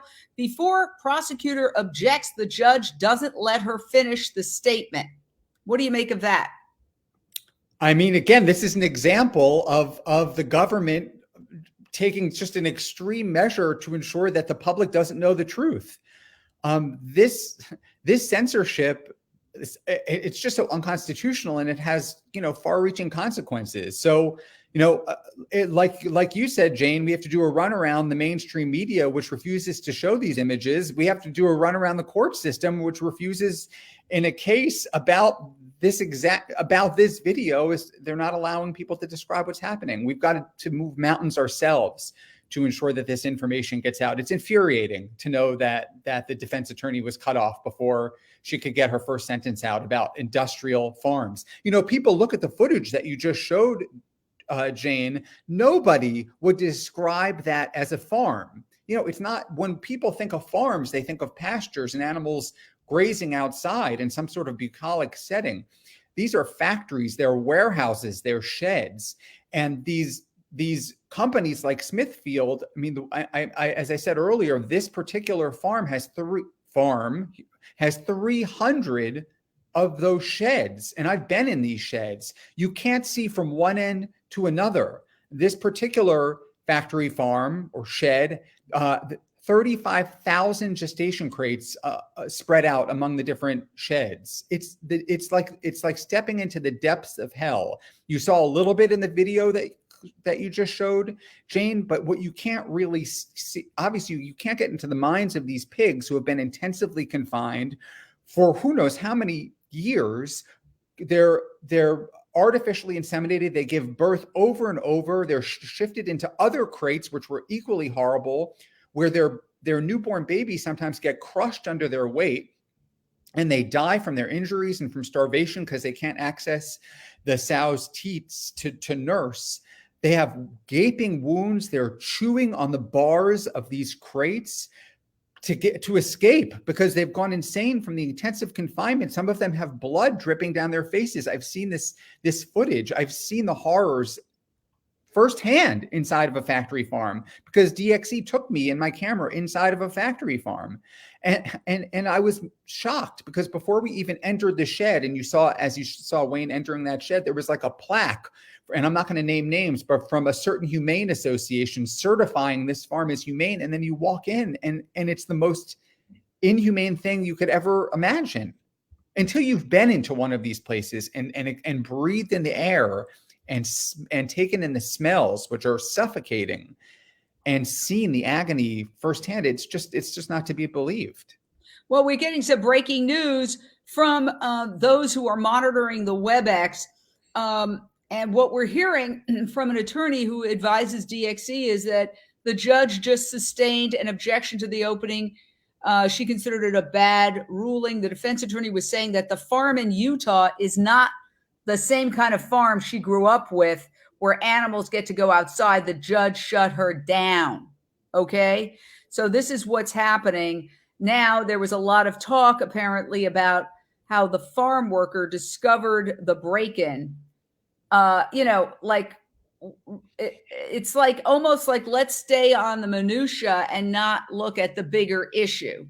Yeah. I mean, at some point, the jurors are going to have to ask, if they're not being told, why were these two individuals in this place in the first place? What prompted them to go inside? I mean, it could be that the prosecution, the district attorney, who was, I believe, the attorney general for, I believe the prosecutor is the attorney general for the state of Utah. And this individual has gotten campaign contributions from Smithfield Foods, which to me seems a bit surreal. I guess that's legal, or perhaps that wouldn't be happening in a courtroom and like it is today. Something doesn't smell right there for me. But I could come back to bite the prosecution and the judge if the defense isn't allowed to defend themselves.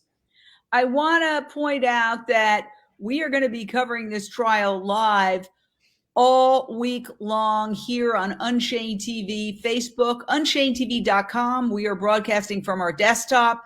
So you can also just go to UnchainedTV.com and watch the coverage there. And we are a global streaming network to promote the plant-based lifestyle. So we have a point of view, just like MSNBC and Fox News and all the rest of them have a point of view. That doesn't mean we play with the facts. And the fact is that this is a very controversial trial. Now, we're getting reports from Marina Bolotnikova, who is covering the trial for The Intercept. She says, the prosecution has repeatedly mispronounced Wayne Hsiung's surname as Swing, and it's Hsiung. So that's another fascinating thing now that I just can't believe that. I mean, that sounds like something Donald Trump would do. That really, they're going to discredit themselves even more than they already are by inserting sort of a racism into this trial. It's so strange that they would even go there. Wow. I mean, how long can you be in a case without knowing how to pronounce the name of the defendant and mispronouncing Wayne Hsiung as Wayne Swing. That's weird. That's just odd. Yeah. Whoa. That I've never heard of, mispronouncing a defendant's name. Donny, let me ask you, when you look back, I'm sure there were times in history where it didn't seem like such a big event at the time. But then when you look back, you recognize it as a major turning point. Do you think it's possible that this trial could become a major turning point in history? Either this trial itself or the group of trials, similar trials, Anita Crimes, the pig trial up in Canada, which was global media attention. And, and I'm hoping the same is true for this trial ultimately. We're at a moment in time where people are making very big sacrifices at a time where the law is clearly not on their side, on our side. And that's where you see change. You see change. We know from history, change happens in the discomfort zone. Change happens when people are willing to risk their safety and their freedom and their futures for a just cause. So if it's not this trial, it's the collection of trials that are happening at this time in history that will change the trajectory in the future. And so many people, to try to get the word out, these two women disrupted an NFL football game wearing the Right to Rescue t-shirts. And I could show you a little video of what happened with them. And that apparently got back to the judge, and he was not happy about it. This happened shortly before the trial started a couple of weeks ago. And another similar disruption happened, I believe, just last night or the night before. No. Oh my God. Oh, that's so funny. We were right here. Security is just like, hey, what they doing? They're not going to be like, hey! What is she going to do? She protester. Tackle her. Tackle her. Oh! Hit her head and everything. Oh, no. Oh, God. Oh, now they're going to jail. Two of them, yeah, now they're going to jail. So those are the two activists who went to jail, again, wearing the Right to Rescue t-shirts and essentially saying they did this to protest the fact that Wayne Hsiung is being put on trial. And that apparently, and another similar event, either yesterday or the day before, upset the judge apparently, because there was apparently a reference to that when discussing who could go into the trial to see the trial in person. And, that's what people do when the mainstream media that should be covering this case is not. I mean, why isn't this like on the front page of the New York Times, Donny Moss? Right. I mean, yeah, of course, this is such an important trial, a potentially precedent-setting trial, the Right to Rescue. So this should be getting massive mainstream media coverage, and it remains to be seen if it will. In the meantime, the individuals who saw run into the field with those flares, those smoke flares, they'll be marginalized by a lot of people. A lot of people will make fun of them, but there are going to be some people who see the writing on their shirts, Right to Rescue, and will search and will learn about what they're doing. And there will be some media coverage there is media coverage of some of these stunts to get attention. For years, PETA was criticized for doing, I'd rather go naked than wear fur protests. But as you said, Jane, sometimes you have to do something provocative to cut through the clutter. There is so much noise. And if you want your message to be seen, you have to provoke, you have to disrupt. And these are important messages. These are life-saving messages. Factory farms, animal agriculture is destroying our health. It's destroying the planet, and it's terrorizing animals as we speak. They have to do this work, and they're heroes for doing it. And I want to let everybody know that we at Unchained TV are going to be covering this trial all week long. You can also watch it. By the way, kind of a historic day. This is the first day that we've gone live on our website, and it's practically killed me, to be honest with you. Excuse me. our website, UnchainedTV.com, and our app, we are going to be upgrading now to live coverage often. And what better way to start than with this outrageous trial? So please download our app. You can download the Unchained TV app on your phone. It's very easy to download Unchained TV. It's a free app, 100% free. You can just go to your app store on your phone and download it. I urge you to do it right now. You just put it in and you just put it in your app store, hit Unchained TV. It comes right up. You don't have to give your email. We also have a portal to our streaming network on UnchainedTV.com. And this is live right now on UnchainedTV.com as we ramp up live coverage. As Lisa mentioned, I worked at CNN for 6 years. And before that, at many other news organizations where I was pretty much live, either as a reporter, an anchor, or a TV host. And so I really envision giving people shows so that, let's say, Donny Moss in New York can talk about what's happening in New York activism. Hopefully, Lisa Bloom would talk about the law and animal activism or veganism or both. And so we can truly become the vegan CNN. That is the plan, but we need everybody. It's going to take a village to get that together. So I really urge you all to download the app. You can also download it on your TV via Amazon Fire Stick, Apple TV device, or Roku device. You can just literally Apple TV device, put in Unchained TV, it pops right up. Amazon Fire Stick, put Unchained TV in there, it pops right up. We have more than 700 videos at this point, documentaries, cooking shows, travel shows, talk shows. This is going to be going up on the app as well. So what we're really trying to do is, as we've heard before, do an end run around mainstream media and the blackout on this kind of content.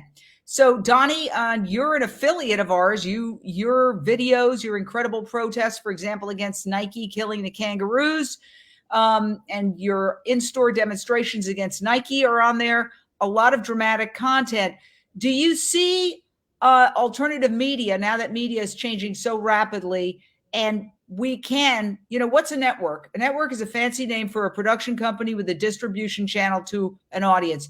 We have a network and we are going to expand it. And I want you to be a part of it. And I want everybody watching, if you have videos, if you have cooking videos, if you have documentaries about animal rights or veganism, send them to us. Reach out, direct message us on Instagram, Unchained_TV, and we will get your documentaries. Donny Moss has several documentaries and videos on Unchained TV. The reason I bring this in is that we're going to be providing daily live coverage. So this is our launch into live coverage. We've been live for years on Facebook, but now we're going to be live on our website and on the app, Unchained TV. And we hope to reach a global audience, a different audience. And we're also live on all the other platforms. We're live on Twitter. We're live on LinkedIn. We're live on YouTube. So Donny, do you have any thoughts about, this trial? One of the comments was, where's CNN? Where is CBS? Where is New York Times? Where is the Washington Post? Now, we want to be wrong. Nothing would make me happier than wake up tomorrow morning and see this story on the front page of the New York Times. Nothing. And I will eat vegan humble pie. But, it hasn't been, it's been sporadic at best. Sometimes we do know that sometimes the Washington Post and the New York Times and the Wall Street Journal do cover these open rescues that DXE has done. I mean, DXE there have been large stories in these papers, but I think all these media outlets are skittish about reporting on what goes on inside of these factory farms because of their advertisers, many of whom are restaurants and stores and companies that sell meat, dairy, and eggs. We also know that, viewers consume those products. And so, perhaps there's, to some extent, and Jane, you might know this better than me, having been an anchor at CNN, but perhaps these media outlets don't want to scare their viewers away by showing them what you're showing on the screen right now, the truth of what happens behind closed doors at these factory farms. And so that's why I would encourage everybody who's watching this to Use the hashtag Right to Rescue. Follow Direct Action Everywhere on Twitter and on other social media platforms. They've created a new handle for this trial called, I think it's called the Smithfield trial on Twitter, where you can get updates, you can retweet. And, if the mainstream media isn't going to do it, then the burden falls on our shoulders as people who care to get the word out about this trial and about the animal agriculture in general, its impact on our health, on the animals, and on the planet, a planet which is in trouble. Absolutely. So yes, we have hope.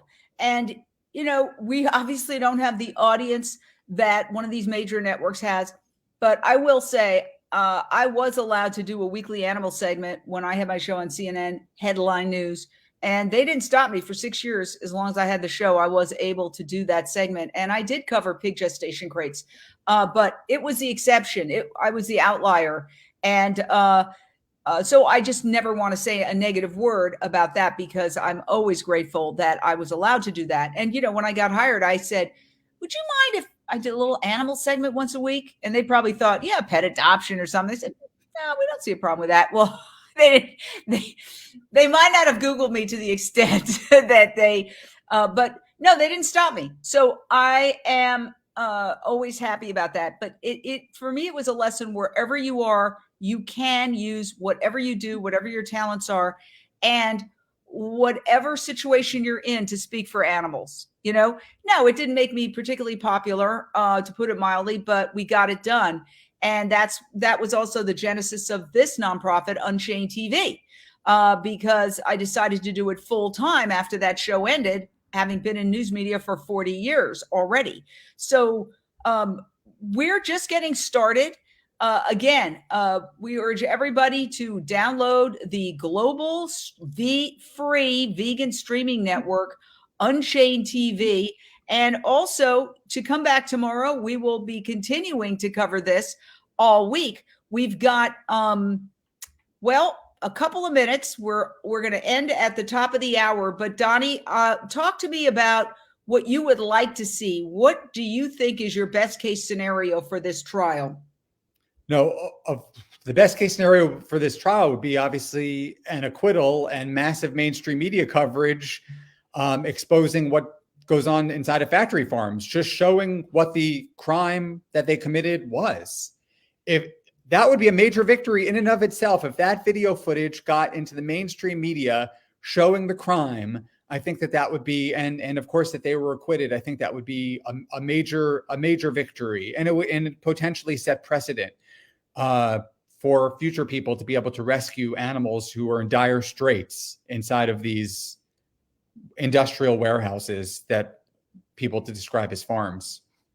Yes. And we are monitoring the trial now tomorrow, okay, because there is a pool camera in there. And by all rights, they're supposed to give us that video at the end of day. So I will stay up as late as I have to get that video. And Donny, I think you could also download it. You're in a news organization, and we could turn that around and show that to you tomorrow. So I am hoping that you join us tomorrow at 11 a.m. Pacific, which is noon Mountain, which is 2 p.m. Eastern, right here. You can join on Facebook, or you could also go right to our website, UnchainedTV.com. It's going to be right on the homepage as it is today. And check in, because this trial, I believe, is going to go down in history. And I think that the more people who are aware of the trial, the more people who watch and share out the coverage that we have, the better it will be. And it's just absolutely extraordinary. I think we will be able to find out what kind of an opening statement Wayne Hsiung, who is representing himself, talk about bearing the lead. That was something we probably should have mentioned earlier. Wayne Hsiung has said he is going to represent himself, which the judge said he was very much against. So what can Wayne talk about in his opening statement if he is not allowed to talk about animal welfare, if he's not allowed to talk about why he rescued? If you heard just a second ago, which we're getting notes from the trial, that the judge shut down, the judge just sustained an objection to the opening. The defense attorney said that the farm in Utah is not the farm she grew up with, where animals were able to go outside. The judge shut her down. So what can they talk about? I mean, it's like, how could you possibly even put a sentence together, Donny? Right. When you started the live stream 2 hours ago, I asked this question. I said, I understand. I don't agree with it. I think it's terrible, but that the video of the crime isn't going to be shown and the judge is prohibiting that. But how can he prevent in the opening statements the lawyers, one of whom is also the defendant, from explaining why the alleged crime was committed in the first place? It doesn't make any sense. So I really am eager to see the opening statements and to see what happens. Wow. We've got breaking news. We've got, okay, the opening statements must be done because Marina Bolotnikova just tweeted the prosecution's first witness, Richard Tofan, farm complex manager at Smithfield Foods, quote, "I've worked for Smithfield for 25 years. We produce protein." Now, whoa, that is, so wait, the defense can't say that it's not the farm it used to be, but the prosecution witness can say we produce protein? That is wild. That is absolutely wild. Your thoughts on that? Yeah, I mean, as a guest said earlier on the show, Gwenna, it does feel a bit rigged when the judge is so openly biased against the defendant, so much so that before the trial even started, maybe in sort of pre-trial motions, if that's the right phrase, he was making reference to an appeal in such a way to suggest that the defendant's already lost the case.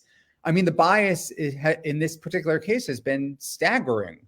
So I'm not surprised, I guess, Jane, to hear that that the prosecution is allowed to say whatever it wants and the defense is not. Wow.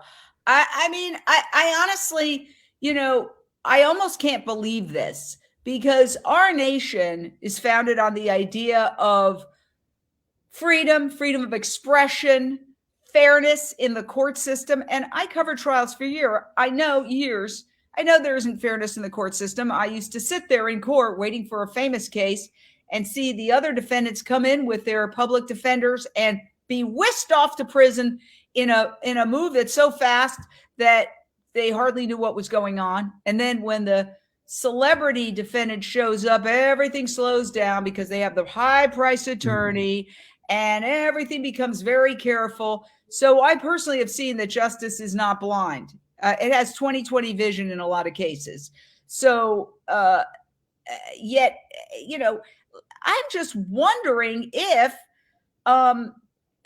this could end up backfiring on the judge, because if this becomes like sort of an embarrassment in being overturned and the higher court says, well, this was clearly a biased trial, could that in the end be sort of like the backlash or the boomerang on this, Donny? I mean, it seems like the judge is eager to limit the scope of what's shown and discussed and to get this trial over quickly, almost as if he doesn't want to be presiding over this trial. So, but I do get the sense from the news that's coming in and from everything that we heard before that he's shooting himself in the foot. This is not going to, and if this truly is a sort of a precedented making case and it does go down in the history books, this judge is going to look awfully foolish by stripping the defendants of their constitutional rights. We've got some more breaking news. We hear from one of the attorneys who is monitoring the WebEx feed. I asked, did Wayne make an opening statement? And the answer is no, he waived. Not sure why, probably wants to save it for his testimony. It is harder to shut him down as a defendant testifying than as a pro bono lawyer. So your thoughts on that Wayne waived his opening statement? Look, Wayne does things his own way. He's a visionary. He's really smart. Some people would say that it's not a good idea for him to represent himself. But Wayne seems to have a vision often that the rest of us don't have and can see 5 steps ahead. So I hope he knows what he's doing. He's among the smartest people I've ever met. He had a vision for DXE, Jane, as you may recall. He had this vision, and the vision, he is seen that vision through. I mean, he's doing exactly what he said he was going to do, which is shine a spotlight on factory farms, go inside, take some of the victims in the worst trouble out, and expose this. And he's doing what he said at it, years ago when it was just a few people in San Francisco. So I would like to think that his decision not to have an opening statement was based in some sort of rational decision, that was the best choice for the trial. Wow. So this, honestly, I think this trial is going to go down the history books just for being unique. I've never seen a trial where there's no opening statement by the defense. And I've seen a lot of trials. So it's an anonymous jury, we're being told, but the jury has shown up in person. Okay. No one is allowed to show their faces, which is standard. I've been to numerous trials where the judge issues an order to say, you're not allowed to videotape the defendants, the jurors, you can't show the jurors. So that's normal. So the jurors are there in person. Okay. But that is significant because if they have to walk into that court or drive past those protesters, they have to know that this is not an ordinary trial. Your thoughts on that? That they're going to see the protesters, that's going to beg several questions in their minds. They're going to see that the judge is refusing to allow answers to those questions, and they're going to go home and do the research on their own, perhaps. And they're going to get the information on their own terms, and that might be worse for the judge than just allowing the video to be shown in the first place. Wow. Well, we've been on for 2 whole hours. I know you have to go to a protest. I would like to stay on all day. However, the time has come to wrap up this day, but come back here tomorrow. We are getting started 11 a.m. Pacific, noon Mountain Time, 2 p.m. Eastern Time. Donny, will you be joining us again? Happy to join. Thank you for having me, Jane. Yeah. Thanks And yes, well, we're going to be joined also by the famed attorney Bonnie Klapper, who's a former prosecutor who actually put away cartel members and actually busted up an entire cartel. And she is going to be joining us for our trial coverage tomorrow, along with other notables. So please join us tomorrow on Unchained TV Facebook. Also, you can watch us right on our website, UnchainedTV.com. And please download our app if you care about animals. We are a new global streaming network for veganism, animal rights. We have more than 700 videos. And now we are launching with today's broadcast into live programming in the hopes of becoming the vegan CNN. We need our global village of animal lovers to support us by downloading the app, which you can download right on your phone. There it is, Unchained TV. You can see all the many videos that you can watch right there. You can also get it through UnchainedTV.com as a portal to the app. You can also get it on your Apple TV device, your Roku device, and your Amazon Fire Stick. So there's many ways to watch Unchained TV. And please join us tomorrow for our continuing coverage and be part of our greater effort to show the world what's really going on. I mean, at its heart, we are in a race against time to wake the world up, because the impact of animal agriculture on climate change is extraordinarily destructive, and it's not being discussed. It is the missing piece to the puzzle. Yes, we need to worry about fossil fuels too, but we also need to worry about the impact of animal agriculture. And that's just one of the many reasons why we are launching and we are growing our network. Thank you, Donny Moss of TheirTurn.net, for being involved. We will see you tomorrow here on Unchained TV.